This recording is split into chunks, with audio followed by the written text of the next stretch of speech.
Salut à tous, salut à toutes, c'est Namia, j'espère que vous allez bien. En tout cas pour ma part, tout est plutôt chouette. Aujourd'hui à Team, on se retrouve pour une toute nouvelle vidéo, ma foi, plutôt sympathique, parce qu'aujourd'hui, vous l'aurez vu dans le tease ainsi que dans la miniature de la vidéo, on se retrouve pour parler de Stargirl. Stargirl saison 1 en général, Stargirl saison 2 en général, et même le final de Stargirl. Parce que oui, je vous avais promis que même que si j'arrêtais ou minimisais les vidéos review concernant les épisodes durant la semaine, j'allais faire une vidéo globale en ce qui concerne la fin de la saison en général, de quoi regrouper tout ce que j'avais à dire pendant les vidéos review et de quoi vous donner envie ou pas de regarder la série. Alors si tu as regardé la saison 1, cette vidéo est faite pour toi. Si tu n'as pas regardé la saison 1, cette vidéo est faite pour toi, parce que oui, il y aura une première partie de la vidéo 100% sans spoiler, de quoi vous donner envie ou pas de regarder cette série d'un avis un peu purement objectif, si je peux dire ça comme ça. Et après ça, on va commencer à spoiler cette saison 2 en général et le dernier épisode et quelques théories en ce qui concerne cette saison 3. Installe-toi confortablement, n'oublie pas le petit pouce bleu, l'abonnement si ce n'est pas déjà fait, et si tu aimes le contenu global de cette chaîne YouTube.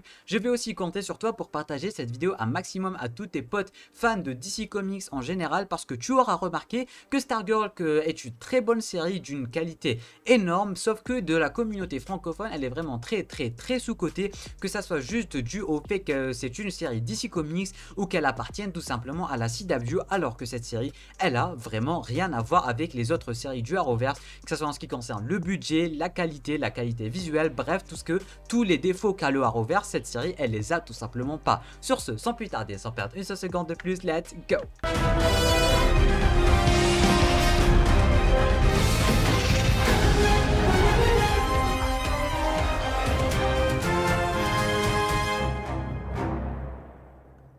Alors, pour vous la faire très simple, Stargirl, c'est l'histoire de mademoiselle Courtney Whitmore qui vient de déménager dans une nouvelle ville, dans une petite ville au Nebraska du nom de Blue Valley. Elle va découvrir que dans cette ville, il y avait déjà un petit QG de la Injustice Society of America, qui est une Justice League méchante, si on peut dire ça comme ça, et qui avait déjà tué tous les membres, ou presque, de la Justice Society of America, qui est la Justice League composée de Starman, Wildcat, Hourman, etc. Et du coup, Stargirl, du moins Courtney, va être choisie par le sceptre de Starman qui est mort à ce moment-là, et du coup elle va devoir créer une toute nouvelle Justice Society of America, composée, que ce soit des enfants des premiers membres de la Justice Society of America, qui eux aussi, comme par pur hasard, ils sont à Blue Valley, et composée par d'autres de ses potes s'ils ne sont pas enfants de la Justice Society of America. Et du coup ils vont commencer par découvrir leur pouvoir, ils vont commencer par créer des liens entre eux, parce que Courtney est nouvelle dans son lycée tout simplement. Ils vont aussi devoir faire face à la Injustice Society of America, qui va essayer de rendre son plan réalité, ou du moins d'exécuter son plan qu'elle avait déjà en étant en train de tuer la Justice Society of America. Et tout ceci va entraîner la création de la Justice Society of America 2.0 ou Junior, qui va être l'idée par Stargirl, ses copines, ou du moins ses amis tout simplement, et les autres enfants des autres membres de la Justice Society of America. Et durant cette saison, ils vont combattre la Injustice Society of America, ainsi que quelques-uns de leurs enfants aussi. Ce qui fait le charme de cette série en général, c'est qu'elle est vraiment très différente de ce qu'on a l'habitude de voir, que ce soit en série DC Comics, en série Marvel, en film DC Comics ou en film Marvel. Parce que déjà là, on va suivre une adolescente qui est en proie de ses pulsions, si on peut dire ça comme ça, et qui va vraiment faire tout et n'importe quoi, qui est en pleine crise d'adolescence, si on peut voir comme ça. Et on va vraiment remarquer qu'elle a beaucoup de responsabilités. Ça me rappelle vraiment un peu le côté Spider-Man et Peter Parker en général, et c'est ça que je kiffe vraiment dans cette série. Elle va vraiment devoir jongler entre sa vie de super-héros adolescent, sa vie de lycéenne, sa vie avec ses amis. Elle va essayer aussi de s'intégrer dans son nouveau lycée, etc. Et en même temps, elle va se faire des ennemis, que ce soit la Justice Society of America. Elle va aussi essayer de venger la Injustice, du moins la Justice Society of America. Oui, il va falloir suivre, parce qu'il y a la Justice et la Injustice. Du coup tu vas essayer de suivre, mais en globalité la Injustice Society of America c'est les méchants, et la Justice Society of America c'est les gentils. Ça je pense que tu l'auras deviné. Mais en globalité, Courtney va vraiment devoir jongler entre tout ça, ses nouveaux amis, ses nouveaux ennemis, son nouveau lycée, sa nouvelle vie de super-héroïne en général, son entraînement en tant que Stargirl, sa nouvelle vie, ses nouveaux parents, son nouveau beau-père, son nouveau frère, etc. Et du coup vraiment elle va essayer de jongler entre tout ça, et c'est ça qui va vraiment faire la beauté de cette série. En ce qui concerne les effets spéciaux, visuellement parlant, cette série est vraiment une petite dinguerie, une petite pépite, parce que je tiens à préciser que la première saison faisait partie du DC Universe avant que ça soit racheté par HBO Max, etc. Du coup, elle est de la même qualité que Titan, Swamp Thing ainsi que Doom Patrol en général. Du coup, ça, il n'y a pas à s'en faire. Et en saison 2, elle a déménagé vers la CW. Elle a été rachetée du moins par la CW.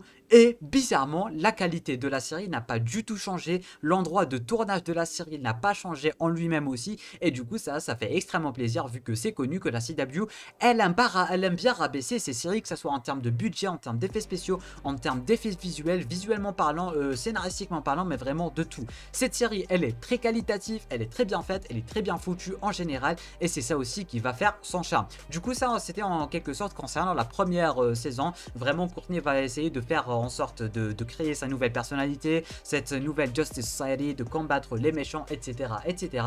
Et durant cette saison 2, eh ben, il y aura les répercussions de la saison 1. L'équipe va déjà être créée. Du coup, ils vont essayer de faire face à de nouvelles menaces tout en étant un peu raccrochés au passé, vu que au passé, bah, c'était un peu tendu et que les événements de la saison 1 ils les ont laissés sans voix, si je peux vous dire ça comme ça. Et du coup, ils vont vraiment essayer de jongler en plus de tout ce qu'ils étaient en train de mettre en place durant la saison 1. Ah bah, ils vont essayer de jongler avec tout ça en plus dans la saison 2, surtout entre leurs relations qui vont être un peu cassées, etc. etc. bien évidemment, sans vous faire spoiler. Le méchant de la saison 2 va être Monsieur Eclipso, qui va être un être d'une autre dimension, de la dimension des Shadows, les Shadowlands, si je peux dire ça comme ça. Et du coup, le mec, vraiment, c'est le diable incarné, c'est le mal incarné, c'est un démon. Il va vraiment leur en faire voir de toutes les couleurs. Il va essayer de jouer sur le côté sentimental de la team. Il va vraiment essayer de tout casser entre la relation entre les personnages, sur la planète Terre en général.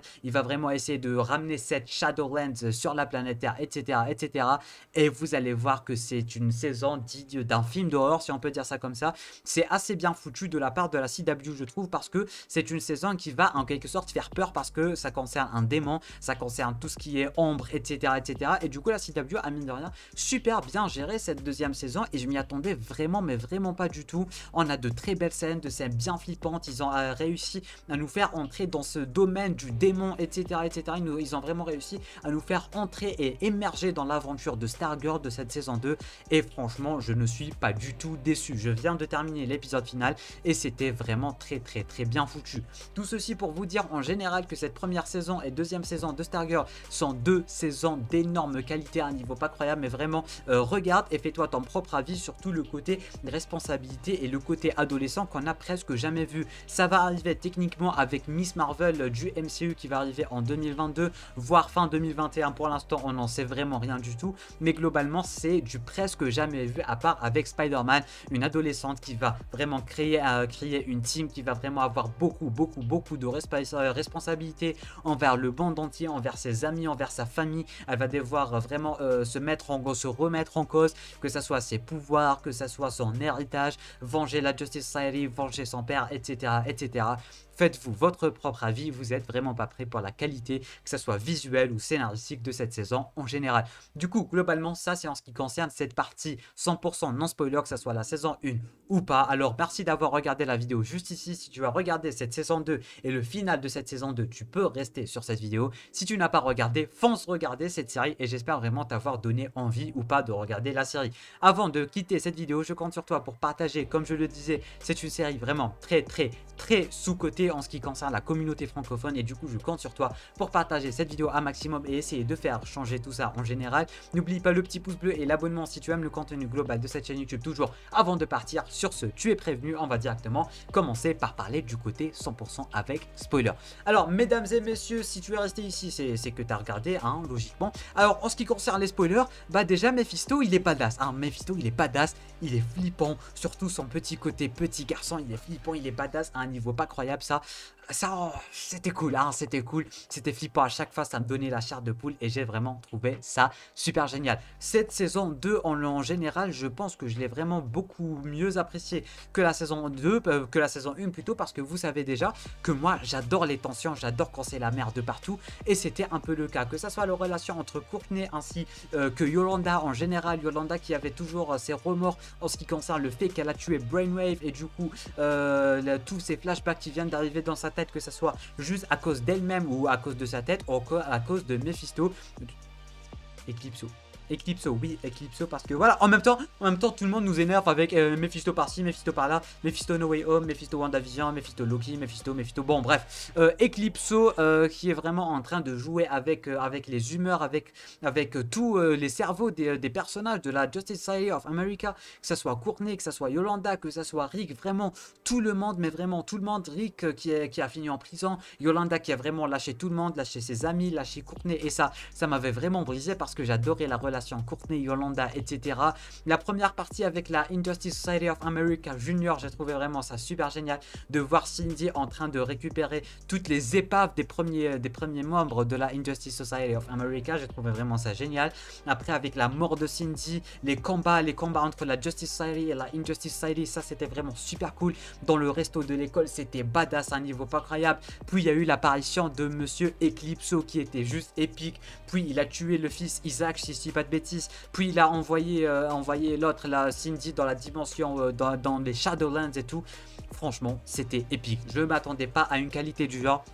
Les combats, les effets spéciaux, les chorégraphies, n'en parlons même pas, mais surtout les chorégraphies, les effets de caméra, comment la caméra elle bouge d'un personnage à l'autre durant les combats, durant les dialogues. Franchement, c'est tellement, mais tellement Joe, tu t'attaches directement au personnage, tu t'attaches directement à l'ambiance de la série en général, et ça on peut pas le nier tout simplement. C'était juste génialissime, mais vraiment super cool. Après Courtney, quand elle est entrée dans les Shadowlands, quand elle a appris à connaître Cindy, puis Cindy qui commence à changer, qui veut faire partie de la Justice Society of America, qui a poussé Yolanda à revenir plutôt dans la Justice Society of America. J'ai trouvé ça génial. Puis à la fin, quand elle demande à Yolanda d'intégrer la Justice Society of America, c'était vraiment génial, mais vraiment top, à un niveau pas croyable. La fameuse scène où on avait toute la Justice Society of America, le retour de Sylvester avec Courtney qui était en train de combattre ses démons, tous ces flashbacks qu'on avait avec sa relation avec ses amis, avec sa famille, puis Sylvester qui va prendre le sceptre et du coup lui parler en même temps, c'est Courtney qui va vraiment défoncer l'autre, et puis il y a toute la Justice Society of America qui va foncer sur Eclipso. Eclipso, oui, Eclipso, m'en voulez pas, franchement m'en voulez pas, un peu à la Avengers, c'était vraiment super sympa, il y avait tout le monde, il y avait toute l'équipe de réunis qui allait se battre contre lui, du moins qui allait le transformer en toast. J'ai trouvé vraiment ça super génial, mais vraiment globalité, une saison épique, une saison d'enfer pour une série d'enfer, comme j'arrête pas de le dire, tout simplement. C'était vraiment super cool.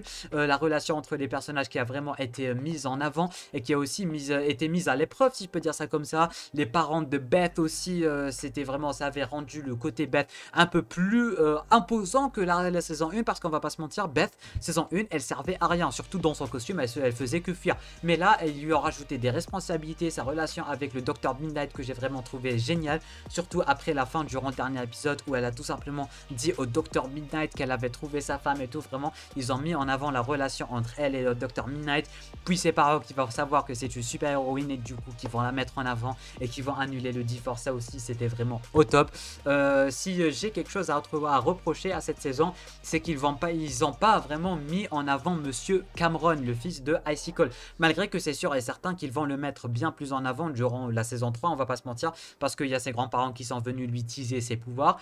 Et même chose en ce qui concerne Green Lantern, ils sont en train de préparer 2-3 petits trucs en ce qui concerne la saison 3, que ça soit Green Lantern, que ça soit le frère de Green Lantern et que ça soit Cameron en général, et j'ai vraiment hâte de voir la relation Cameron et Courtney évoluer. Si je voulais vraiment voir une seule chose durant cette saison 2, c'est de voir Cameron arriver et défoncer Eclipso, toute l'autre Injustice et tout, mais finalement ça s'est pas arrivé, il sait toujours pas que Courtney est Stargirl, et ils sont pas vraiment mis en avant la relation Courtney-Cameron à part 2 épisodes où ils ont vraiment mis le paquet durant cette relation en général. Alors s'il fallait aussi parler de Rick, sa relation avec Solomon Grundy, elle était vraiment géniale, ça il n'y a rien à dire, j'ai trouvé ça vraiment épique. La personne qui a tué tes parents, parce que Grundy il sait pas, on va le prendre en compte comme si c'était un grand bébé tout simplement, et après quand il est mort, et Rick il avait enterré avec un arbre, un pommier, c'était vraiment génial, et il y avait des émotions, il y avait des frissons qui ressortaient, surtout le pommier, parce que voilà, il y avait cette petite relation entre Rick et Grundy aussi avec les pommes, si je peux dire ça comme ça. Et j'ai vraiment trouvé ça super cool et super sympa à mettre en avant tout simplement. Alors en globalité, vous aurez remarqué que j'ai vraiment super apprécié cette saison. J'ai vraiment apprécié comment Eclipso il était en train de jouer avec tout le monde. Tout ce côté film d'horreur, tout ce côté horrifique et tout ce côté flippant, le petit garçon, n'en parlons même pas, le petit garçon, comment il a mis à l'épreuve toute la Justice Society of America. Chacun a fini de son côté, Rick en prison, Yolanda qui était partie, l'autre avec ses parents, Courtney qui était piégé dans les Shadowlands et tout. Franchement, c'était vraiment super génial. En parlant de Shadowlands, il faut absolument, mais absolument qu'on parle de mon personnage vedette durant cette saison. Je parle bel et bien de The Shade. Au début, je l'ai détesté, mais là, c'est vraiment devenu mon personnage préféré de toute la série. Son caractère, son côté badass, son accent anglais, mesdames et messieurs. Mais vraiment, s'il vous plaît, The Shade, c'est quelque chose.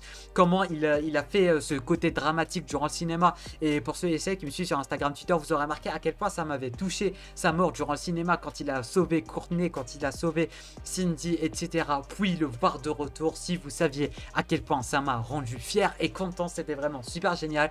Puis à la fin, quand il est parti parler à Rick et de Solomon Grundy et tout, quand il lui a dit qu'il allait rester, c'est-à-dire qu'il va rester pour cette saison 3, ça aussi c'était vraiment super génial. Du coup, s'il fallait aussi aborder un autre point concernant le dernier épisode, c'est tout simplement la dernière scène. En fait, durant cet épisode, j'ai pas mal rigolé, si je peux dire ça comme ça, parce qu'on s'attendait vraiment pas à pas mal de choses. Et du coup, ça arrive. Et du coup, il y avait tout le monde, que ce soit les méchants, les gentils, ils étaient tous du même bateau, si je peux dire ça comme ça. Ils étaient en train de changer. Par exemple, si on prenait Sportmaster ainsi que Tigress, qui sont directement arrivés, ils ont sonné à la porte, du genre ouais, salut et tout. Et Courtney qui était là en mode oh, un peu à la Spider-Man Far From Home, si je peux dire ça comme ça. Franchement, j'ai trouvé toutes ces petites allusions super sympas, que ce soit les méchants, les gentils, tous de la même équipe, et voilà, c'était vraiment super cool. The Shade, Sportmaster, du moins Sportsmaster Family, le copain de Mike avec Stripe, Thunderbolt, etc. Vraiment, j'ai trouvé toutes ces relations super sympas à mettre en avant tout simplement, et c'était vraiment super cool. Du coup, s'il fallait aussi parler de Green Lantern et de la saison 3 en général, comment elle devrait se passer, déjà on a Crâne Rouge qui arrive, hein, je sais pas vous, mais ils se sont beaucoup trop inspirés de Marvel, si je peux dire ça comme ça. Déjà avec le côté Crâne Rouge à la scène post-générique, franchement c'était Crâne Rouge mais un peu plus de rose, si je peux dire ça comme ça. D'un côté aussi on a le teaser qui dit que Cindy allait rester, The Shade qui allait rester, Solomon Grundy qui allait renaître, si je peux dire ça comme ça. Alors principalement j'ai pas de théorie de l'année passée, j'avais des théories à vous donner parce que je connaissais un peu Eclipso, je connaissais un peu The Shade, je m'y connaissais un peu en ISA, mais là cette fois-ci je sais même pas c'est qui ce Red Skull un peu Rose Skull, je sais pas si vous voyez le délire, mais là je sais vraiment pas là où on est barré. En tout cas ce qui est sûr c'est que Green Lantern va essayer de continuer à retrouver son petit frère et que ça aura vraiment une grosse relation avec bon vous savez quoi, on va l'appeler Rose Skull, Red Skull, Rose Skull. Tout est bien qui finit bien, le petit jeu de mots qui fait plaisir. Du coup, Rose Skull, il va avoir un rapport avec le frère de Green Lantern, et que ce frère de Green Lantern va vraiment avoir une très grosse importance durant cette saison en général. On a aussi les méchants qu'on a vus dans la saison 1 et dans la saison 2, eux aussi, ils vont avoir une très grosse importance parce que vous aurez remarqué que la saison 2, la saison 1 plutôt, elle s'appelait Stargirl. La saison 2, elle s'appelait Stargirl Summer School, et la deuxième, ou du moins la troisième saison, du moins quand ils ont terminé le générique, ça s'appelait Stargirl Enemy quelque chose, je sais plus comment ça s'appelait, mais vous aurez deviné que ça mettait en avant les ennemis, parce que d'un côté on a Sportmaster Family, d'un côté on a The Shade qui n'est pas vraiment un méchant mais qui est quand même un peu méchant, d'un côté on a Cindy, d'un côté on a tout simplement le monsieur Red Skull, Rose Skull, si on peut l'appeler comme ça. Du coup en globalité je pense avoir dit tout ce que je voulais et tout ce que j'avais à dire en ce qui concerne cette saison 2 de Stargirl, qui était épique mais vraiment pas croyable à tous les niveaux, franchement, au niveau scénaristique, au niveau effets spéciaux, à tous les niveaux. Franchement on était émergé dans cette deuxième saison et ça m'a fait vraiment archi plaisir de voir que la CW sait quand même se débrouiller, hein. Elle arrive quand même à se débrouiller et ça fait extrêmement plaisir. Dites-moi vous en bas en commentaire qu'est-ce que vous avez pensé de cette saison 2 en général, si vous avez regardé la série ou pas, mais ça c'est une question bête parce que si vous êtes resté jusqu'ici c'est que vous avez regardé. Alors dites-moi tout simplement qu'est-ce que vous avez pensé de cette saison 2 et quelle est pour vous la meilleure saison entre la première et la deuxième. Merci d'avoir regardé cette vidéo, le petit pouce bleu, l'abonnement si ce n'est pas déjà fait, et si tu kiffes le contenu global de cette chaîne YouTube. Et sur ce, moi je te dis à très bientôt pour une toute nouvelle vidéo. C'était Namiat, portez-vous.